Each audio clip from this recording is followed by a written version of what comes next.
Պարոն Մարգարյան, առաջին հարցը Հայաստանի ներքին քաղաքական զարգացումների հետ կապված, Հայաստանում կառավարություն փոխվեց, մյուս կողմից մենք տեսնում ենք, որ ընդդիմադիր քարյակը համագործակցում է, համագործակցությունը սկսել, բայց կարծես թե երկրում այսպես էական առումով ինչ-որ փոփոխություններ տեղի չեն ունենում, այսինքն սոցիալ-տնտեսական առումով, քաղաքական առումով, ինչ կարող եք ասել, ինչ է սպասվում, կարծիք կա, որ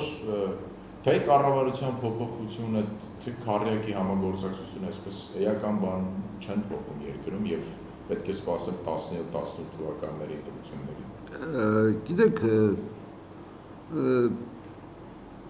հավատում եմ, որ կառավարության փոփոխությունը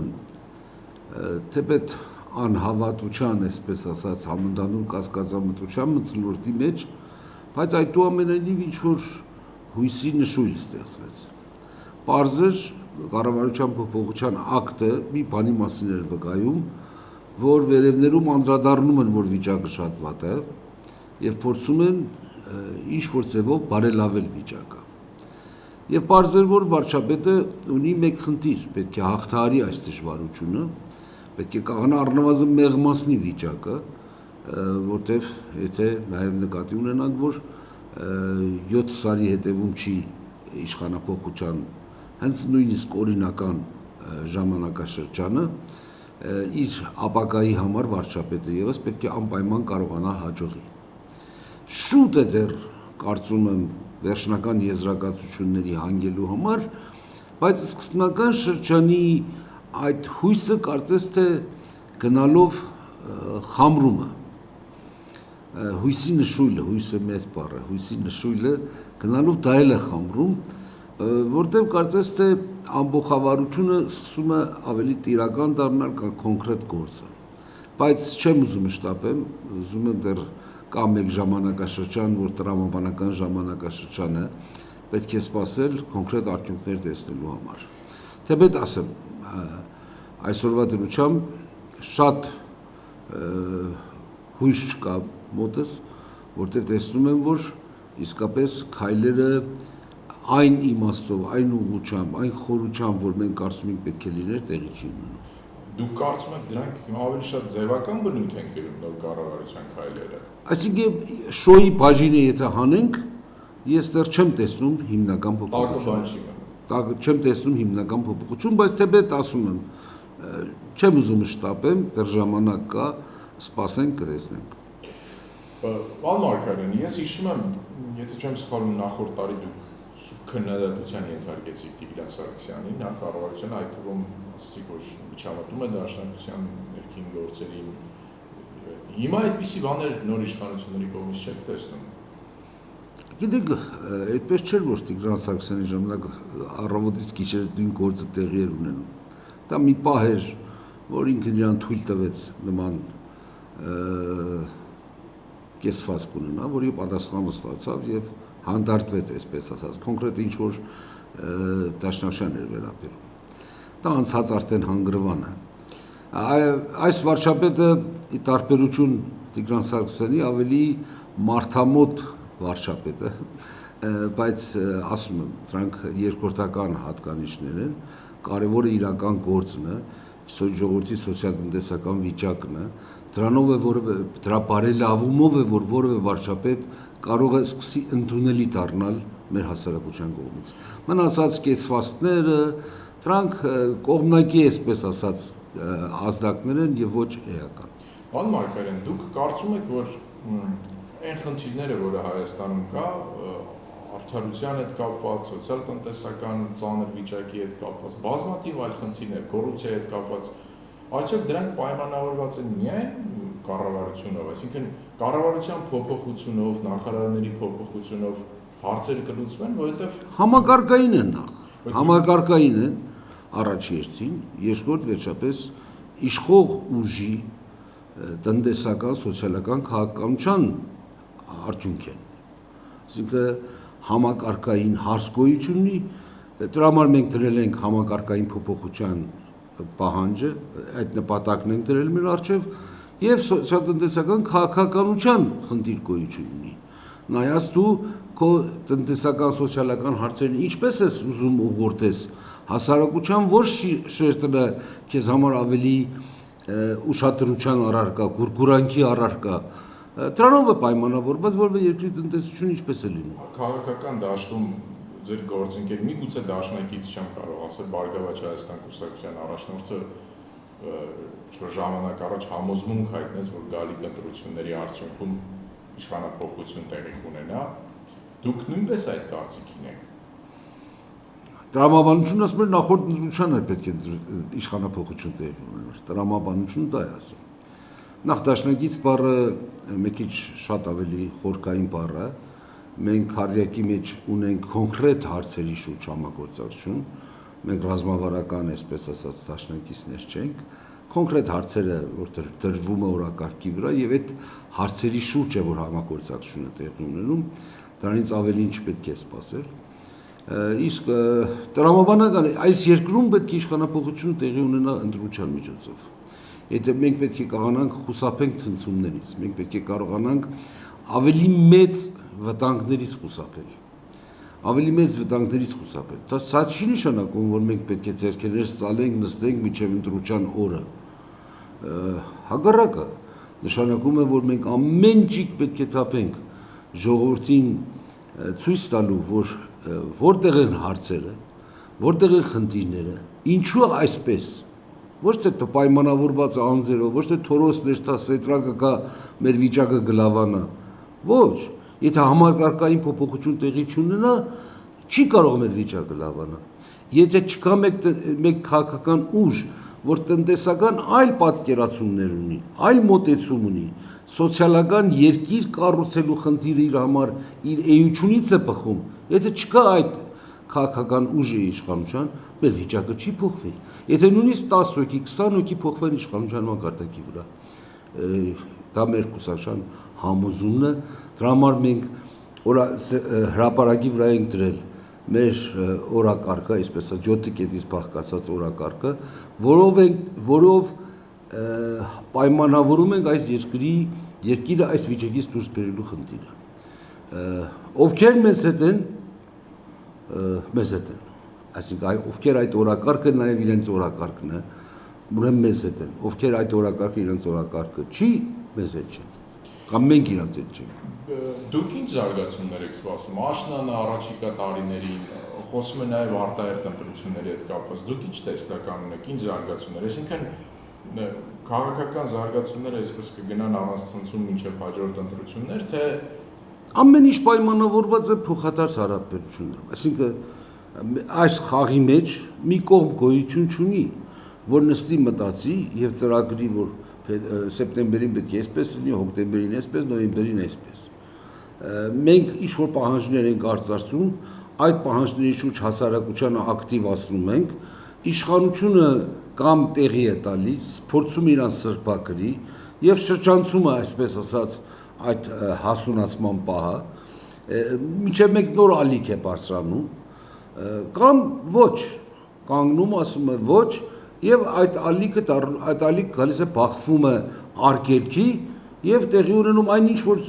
քո մտքում կա եւ չես ասում, այդ արճակատման պահն է տեղի ունենում։ Կարծում եմ, որ դա որոշվելիք ծրագրվելիք հարց չի։ Դա բնական ընթացքը պետք է պարտադրի։ Ես չեմ կարող գնալ արճակատումի, եթե իշխանությունը խուսափում արճակատումից։ Ես չեմ կարող չգնալ արճակատումի, եթե իշխանությունը անընդհատ ինձ մղում արճակատումի։ Այսինքն, բայց այնինչ որ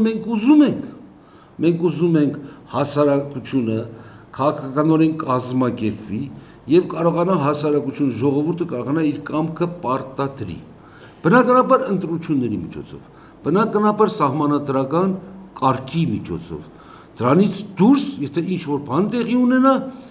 դա պետք է չլինի մեր ծրագրավորումով, դա պետք է լինի իշխանության սխալի հետևանք։ Այսինքն հետևաբար ոչինչ բացառել չի կարելի է։ Բնականաբար։ Պարոն Մարգարյան, եւ վերջին հարցը այս թեմայի հետ կապված, ու անցնենք Եվրասիական միությանը, նաև կարծիք կա հանրությունում, ասում են, որ տարիներ շարունակ քաղաքական կուսակցությունները խոստում են տալիս իշխանափոխություն տեղի չի ունենում եւ հիմա նկատվում է որոշակի այսպես հիասթափություն եւ հիմա այսպես կարծես թե հանրության ուշադրությունը շեղվում է ավելի շատ քաղաքացիական ակտիվիստների կողմը, քաղաքացիական շարժումների կողմը։ Ինչ եք կարծում, դա համապատասխանում է իրականությանը։ Ոչ։ Բոլոր կուսակցությունները չեն, որ ամեն օր խոսել են իշխանափոխության մասին։ Ոչ, մեր կուսակցությունը ամեն օր չի խոսել իշխանափոխության մասին։ Հակառակը, մենք ասել ենք իշխանության փոխություն պետք է տեղ ունենա ընտրությունների միջոցով։ Մենք ամեն օր փողոց դուրս չենք եկել իշխանափոխության պահանջով։ Սեպտեմբերին դու ուղարկեն Գառնանը, Աշնանը, Ամռանը, այդ տեսակ պահանջներ չենք դրել։ Մենք դեմ ենք եղել այն բոլոր ծայրահեղ մոտեցումների, որ ասել են չպետք է մասնակցենք, չպետք է ներկա լինենք, այս իշխանությունը սպառել է իրան, վերջացել է, վերջի հարվածն է մնացել, այդ բաներին ամենին դեմ ենք եղել։ Եվ կյանքը ցույց է տվել, որ մենք ճիշտ ենք եղել։ Սակայն դա չի նշանակում, որ մենք մեր ձեռքերը ծալել եւ նստել ենք։ Մենք մի կողմից փորձում ենք մեր ժողովրդին քաղաքականորեն կազմակերպել, մյուս կողմից փորձում ենք իշխանության վրա ազդել, որ ինքը կարողանա իրան սրբակրի, որտեղ վերջին հաշվով միակ հարցը դա չի, որ մենք իշխանություն լինենք։ Ամենահիմնական հարցը, որ ժողովրդի վիճակը այս երկրի վիճակը բարելավի։ Կարողանանք կյանքի մեջ փոփոխություն բերենք։ Վերջապես խեղճացած ժողովուրդը ավելի ստրկամիտ է դառնում, քան թե ավելի բարեկարգ վիճակի մեջ ապրող ժողովուրդը։ Այսինքն ես չպետք է կարծեմ, որ որքան վատ այդքան լավ, որքան վատ այդքան արտակաղթ, որքան վատ այդքան խեղճացում, որքան վատ այդքան տեղական հեղինակությունների, օլիգարխների ազդեցության մեծացում։ Ուրեմն այդ դա մեր կազմակերպության լոզունգը չի եղել եւ չի այսօր։ Իսկ ինչ ունում է քաղաքացիական շարժումների։ Ինձ համար իսկապես քաղաքացիական շարժումները դրականորեն են գնահատվում։ Քաղաքացիական շարժում նշանակում է հասարակության քաղաքական ակտիվացում։ Այնինչը մեր ցանկությունը, մեր ուզածն է։ Եվ ինչ որ այդ առումով մենք եւս աշխատում ենք։ Եվ այդ տեսակ շարժումներ իսկապես այդ տեսակ խմբավորումներ շատ կան։ Բայց մենք պետք է կարողանանք զանազանել։ Ով է այդպիսին, ով է վարձատրվում քաղաքական ակտիվություն ունենալու համար, ով է ղեկավարվում քաղաքական ակտիվություն ունենալու համար։ Եվ վերջապես քաղաքացիական շարժում նշանակում է ապաքաղաքական մոտեցում։ Այսինքն ոչ ծրագրված մոտեցում, ոչ մարդը պայքարում է կոնկրետ մեկ ծրագրի երևույթի դեմ, ոչ թե որ համակարգային, համընդհանուր, ազգային, պետական խնդիր է որ լուծում է։ Այսինքն քաղաքացիական շարժումը իբրև երևույթ շատ դրական է, բայց քաղաքական շարժումը ինքը փրկություն չի։ Պարոն Մարգարյան, Աստանայում տեղի ունեցած գագաթնաժողովի ժամանակ հայտարարվեց, որ Հայաստանը կարող է Եվրասիական միության անդամակցել միայն ՄԱԿ-ի կողմից ճանաչված սահմաններով եւ Հայաստանի նախագահը ոչ էլ գագաթնաժողովի ժամանակ, ոչ հետո ճիշտ է ինքը ասաց, որ տհաճ են Նազարբայևի խոսքերը, բայց ըստ էության չարձագանքեց եւ ենթադրվում է, որ Հայաստանը հնարավոր է որ անդամակցի առանց Լեռնային Ղարաբաղի եւ այդտեղ մաքսակետի օրինակորություն։ Չնայած մյուս կողմից Հայաստանի բարձրաստիճան պաշտոնյաներ, այդ թվում ազգային ժողովի նախագահը, վարչապետը ասում են, որ դա բացառվում է եւ այլն։ Դուք այդտեղ խնդիր տեսնում եք, դաշնակցության համար ընդունելի է, որ Հայաստանի ու Լեռնային Ղարաբաղի միջև սահման գծվի։ Բնականաբար ոչ։ Բնականաբար ոչ եւ խոսքը դրա մասին չի։ Այսինքն մենք հարցերը պետք է ճիշտ ձևով նայենք։ Ես չեմ կարծում, որ որևէ մեկն ասել է, որ պետք է սահման գծվի։ Եթե ասվում է, որ Հայաստանը իր միջազգայինորեն ճանաչված սահմաններով պետք է մասնակցի, դա ոնց որ ասես, որ մածունը սպիտակ է, որտեղ ցանկացած պետություն, ցանկացած տեղ մասնակցում պետք է միջազգայինորեն ճանաչված սահմաններով։ Տարբեր է, եթե ասվի, որ պահանջ դրվի, որ Ղարաբաղը եւ Հայաստանի մեջ պետք է լինի սահման։ Իսկ մաքսակետ կամ մաքսակետ։ Դա նույնն է։ Սահմանը այս հասկացողությամբ սահման չէ։ Այսինքն ուզում ասեմ, որ այս երկու հարցը իրարից տարբեր է։ Իսկ նախագահին չէ պատասխանել, չի պատասխանել։ Ես սա կարծում եմ, որ ոչ թե էության հետ կապ ունի, մեր արժանապատվության հետ կապ ունի։ Այսինքն մեր արժանապատվությունը ինչ որտեղ խոցված, ուրիշ ոչ մի բան չկա։ Այսինքն մենք կուզեինք, որ այնքան հզոր երկիր լինեինք,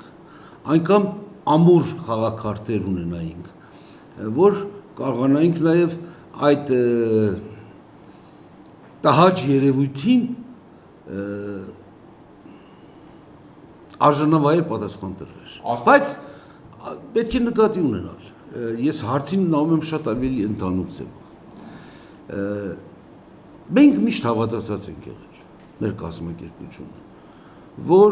Հայաստանը 100%-ով ոչ այս կողմ պետք է լինի, ոչ այն կողմ։ Դուք նկատում արտաքին կողմը։ Այո, բայց նաև պետք է նկատի ունենալ, մեզ համար առաջնահերթ եղել երկրի անվտանգության հարցը։ Այսինքն, եթե կարողանայինք ձև գտնեինք, որ անվտանգության հարցը լուծվեր կամ լուծվա ապահով զգայինք մեզի եւ 100%-ով ոչ մեկին չանդամակցեինք, բայց ունենայինք բոլորի հետ էլ հարաբերություն, դա կներ իդեալական ձևը։ Սակայն եթե կամ-կամի հարց է տրվում,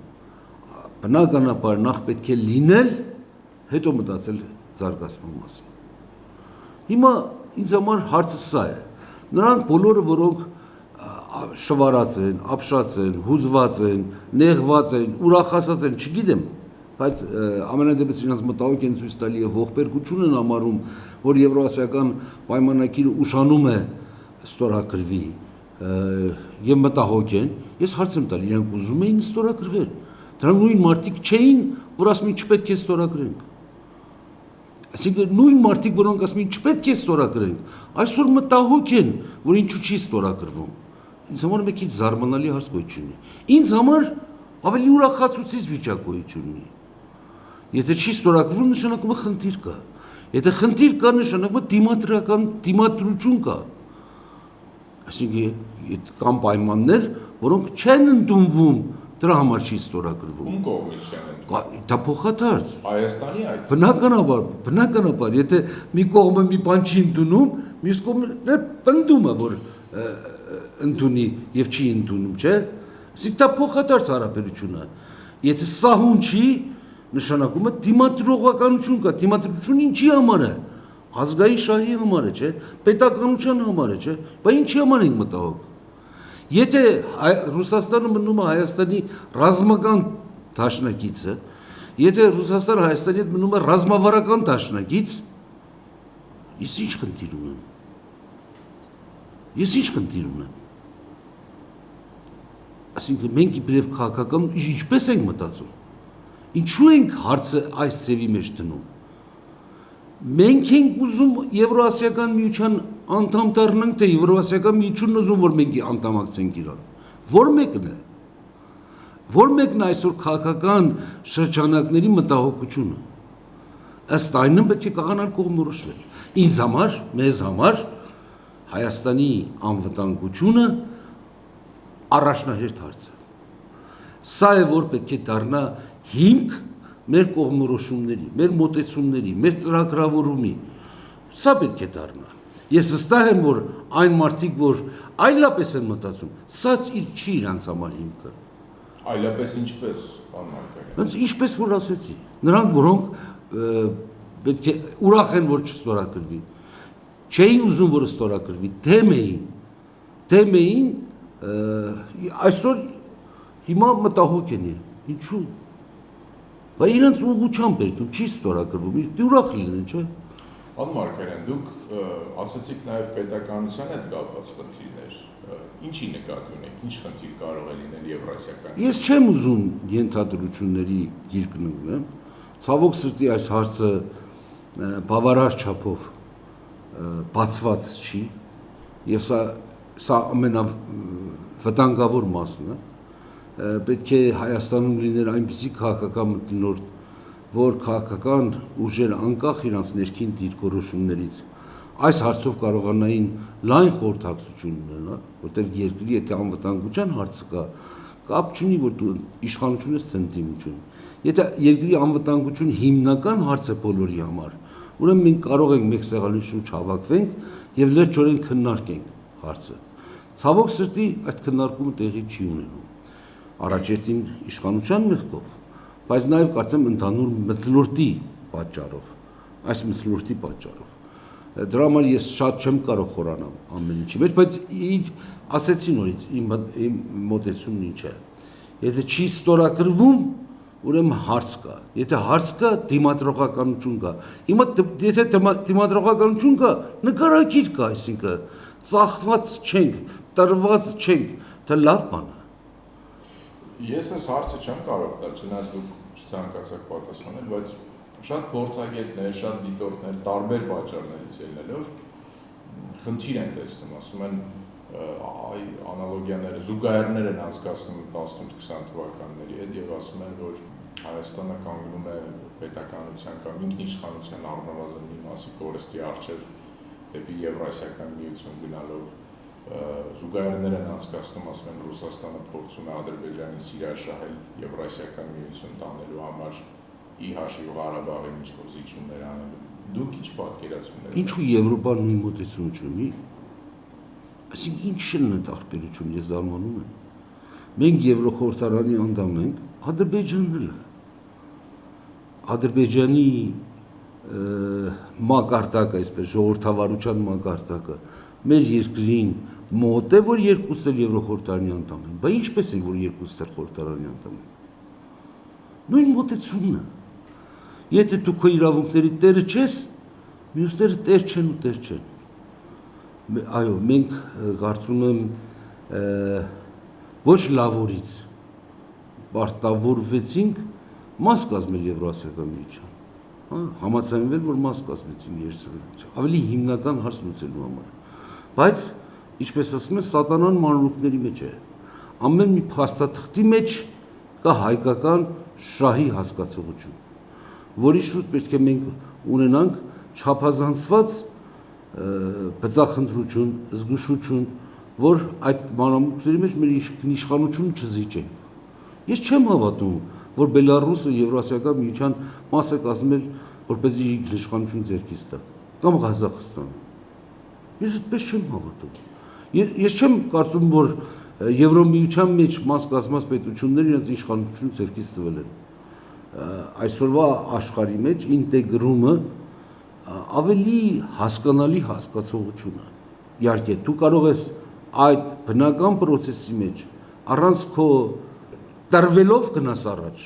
կարող ես գնաս քո սեփական շահը գիտակցելով եւ պաշտպանելով եւ մեկնելով քո սեփական շահից։ Երկու ձևով ես կարող առաջ գնաս։ Դրա համար ես վերջնական ոչ մի բան չեմ ասում, որտեղ ամեն մեկ պայմանագիր, ամեն մեկ փաստաթուղթ առանձնաբար կարող է վտանգի կամ ապահովի մեր ազգային շահը։ Բայց դուք կարծում եք, որ Հայաստանը իր ներկայիս իշխանություններով կարողանա Եվրասիական միությունում պահպանել մեր ինքնիշխանությունը կամ ինքնիշխանության այն աստիճանը, որը հարկավոր է մեզ։ Գիտեք, դա դժվար է այդ հարցին պատասխանել։ Այսինքն ես չեմ ընդունում այս իշխանություններին, բայց չեմ կարծում, որ այս իշխանությունները այս երկրի թշնամին են։ Ես այդպես չեմ հավատում։ Չէի ուզենա, որ որևէ մեկը որևէ ժամանակ նման ձևով մտածի։ Ինչն է այսօր մեզ համար ամենահիմնականը։ Մշակույթ, ինքնիշխանություն, Ղարաբաղի հարց, հա, Արևմտա Հայաստան, որոնք են մեր հիմնական հարցերը։ Այս հարցերի մեջ կարծում եմ, եթե մեկը զիջի, դավաճան է։ Եվ չի կարելի իսկ սպանը մարդկանց դավաճանի պատկերի մեջ տեսնել։ Պարոն Մարգարյան, Ղարաբաղի հետ կապված նաև այսպես հետաքրքիր քննարկում եղավ, ես հիշում եմ Աստանայի գագաթնաժողովից հետո երկրորդ նախագահը այսպես քննադատությամբ հանդես եկավ, անուղղակի ասաց, որ այնով որ ես բառացի չեմ հիշում, բայց որ Ղարաբաղի հետ կապված զիջումներ կանի հեռանկար չի ունենա Հայաստանը։ Մոտավորապես հիշում ոչ բառացի, որից հետո հաջորդեց նախագահ Սարգսյանի պատասխանը, որ չպետք է իրենց Ղարաբաղը պաշտպանել։ Այնուամենայնիվ, եթե նորից վերադառնանք այս հարցին, դուք Եվրասիական միության անդամակցության հետ կապված է միջազգայինորեն ճանաչված սահմաններով անդամակցության հետ կապված, մաքսակետի հետ կապված, խնդիր տեսնում եք Ղարաբաղի անվտանգության։ Ստացվում է Ես այդպես, կարծում եմ, որ մենք գնում ենք Ղարաբաղը մնում է։ Ես կարծում եմ, որ այդ հարցը լուծված է, ինչպես այսօր է լուծված Ռուսաստան-Հայաստան հարաբերության։ Եթե այդպես լուծված չլինի, այսինքն Ղարաբաղը ներքին կարգով չհասկացվի եւ չընկալվի եւ չընդունվի իբրև Հայաստան, իբրև Հայաստանի տարածք, դա այդպես չընկալվի։ Կարծում եմ, որ մենք պատմական սխալ կանենք եւ կարծում եմ, որ նման վտանգ գոյություն չունի։ Ենթադրում եմ բոլոր տվյալները դա են ասում եւ ուզում եմ, որ դրան հավատամ։ Ամենայն դեպս ես հակառակի փաստը գրավոր սևով ճերմագիրը չեմ տեսել։ Չեք տեսել։ Վերջին հարցը Ղարաբաղում վերջի շրջանը նկատվում է այսպես սահմանին ռազմական բախումներ կարելի է ասել կամ դիվերսիոն հարձակումներ, լարվածության աճ եւ դուք ինչ եք կարծում Հայաստանի իշխանությունները, Լեռնային Ղարաբաղի Հանրապետության իշխանությունները ինչքանով են համարժեք արձագանքում, ինչքանով է համարժեք մեր երկիրը պատրաստ հնարավոր հակառակորդի ճշտամու կողմից։ Մի բան բարձ է, Ադրբեջանը փորձում է մեր ներվային համակարգի վրա խաղալ, փորձում է մաշեցնել մեզ։ Ինքը տեսնում է, որ բանակցությունների ընթացքը իր իսկ մեղքով ինչ-որ փակուղային վիճակի մեջ է հայտնվել։ Եվ այդ սահմանային բախումները իրան պետք են աշխարհին ասելու համար, որ հարցը չի փակվել, չմոռացվի, հարցը չքնի, որտեղ ինքը չի ուզում պատերազմով հարցը լուծի։ Եթե ուզում էր պատերազմով հարցը լուծել, հենց այն փաստը, որ բանակցությունները տեղից չեն շարժվում, պետք է օգտագործեր պատերազմի դիմելու։ Բայց որտեղ չի ուզում պատերազմով սկսի եւ ուզում է բանակցությունների նոր ընթացք տրվի, բայց այդ բանակցությունների նոր ընթացքի մեջ ինքը ինչ-որ առավելություններ ունենա, փորձում է սահմանային այդ տեսակ բախումները ստեղծելով ազդի մեր հոգեբանական մթնոլորտի վրա, ազդի մեր ներվերի վրա, մեր նյութական վիճակի, մաշեցնի մեզի այս տեսակ կռվի մեջ։ Ես կարծում եմ պետք է դիմանանք։ Հայաստանի պետությունը համարժեք պատասխան է տալի, թե ոչ, իմ ընկալումով մինչև այսօր կարծում եմ այո։ Ես այս հարցը չեմ կարող չտալ, դուք խոսում եք դաշնակիցների մասին, խոսում եք անվտանգության մասին, բայց մեր ռազմավարական դաշնակիցը հարձակողական նշանակության մեծացած սպառազինությունը շարունակում վաճառել Ադրբեջանին։ Շատ ռազմական փորձագետներ ասում են, որ այդ քանակի պատճառով եւ սպառազինության տեսակի պատճառով հավասարակշռությունը եթե չի էլ խախտվել, ապա շատ մոտ է դրան։ Ինչ գնահատական կարող եք տալ սրան։ Բնականաբար դա մի բան չի, որ մենք կարողանանք դրա վրայից լուր անցնենք։ Դա կարծում եմ պետք է մեր մեջ ստեղծի ընդվզում։ Դա միայն մի բան կար, մի ձևով կարելի էր ընդունելի դառնալ, որ այն ինչ որ վաճառում էր ինքը Ադրբեջանին, մեր բաժնի գինն էլ Ադրբեջանից առներ, բայց մեզի տար անվճար։ Այլապես մեզ համար հասկանալի չի։ Ինձ թվում է, որ հավասարակշռություն պաշտպանելը շրջանում նաև Ռուսաստանի շահից է բխում։ Անշուշտ այստեղ կա պետական ֆակտորը, կա մասնավորը։ Այսօր զենքի արտադրության մեջ միայն պետական կառույցները չեն, որ դերակատար են։ Եվ եթե միտեղ դրամ կա, այդ զենքերը ձեռք բերել այսպես կամ այնպես դյուրին է։ Բայց հավասարակշռության խախտումը կարծում եմ տարածաշրջանի բոլոր պետությունների վնասին է։ Ամենայն դեպս մենք չպետք է լռենք, մեր բողոքը պետք է բարձրացնենք, մեր պահանջը պետք է արծարծենք եւ պետք է ձևեր գտնենք, որ հետ չմնանք այդ մրցավազքից։ Թեպետ ասում եմ, դա Ադրբեջանի համար դյուրին գործ է, մեզ համար դժվար գործ է, բայց կարծում այլ ելք չունենք։ Բայց դա ինչ է նշանակում։ Դա բիզնես է, դա ընդունելի է, դա ռուսական կողմը բազմիցս ասել է, որ դա իրենց համար բիզնես է։ Ինչ է սա նշանակում։ Նշանակում է, որ բիզնեսը գերակշռում է կա քաղաքականության մեջ բարեկամական հարաբերություն։ Իսկ թվում է, որ Ռուսաստանը անդրադառնա, որ այս ձևով ինքը չի կարող երկար ժամանակվա համար իր շուրջը դաշնակիցներ պահի։ Ինքը պետք է հասկանա, որ այս ձևով ինքը կկորցնի, որտեղ միշտ ելքեր հնարավոր են գտնել, միշտ երգել հնարավոր է փնտրել, միշտ ձևեր կան դժվար, դյուրին, ճանապարհներ, որոնք ծանր կին կվճարենք, բայց էլի մեզ համար ելք կլինի, ես չեմ կարծում, որ մենք այնքան անճար ենք, որ ուզենք թե չուզենք, մեր միակ ելքը Ռուսաստանի հետ է։ Բայց եւ Ռուսաստան ինքը նաեւ սա գիտակցի եւ պետք է հասկանա, որ սխալ մոտեցումը կարող է պատճառ դառնա, որ ինքը շատ ավելի մեծ կորուստներ ունենա։ Շնորհակալություն հարցազրույցի համար։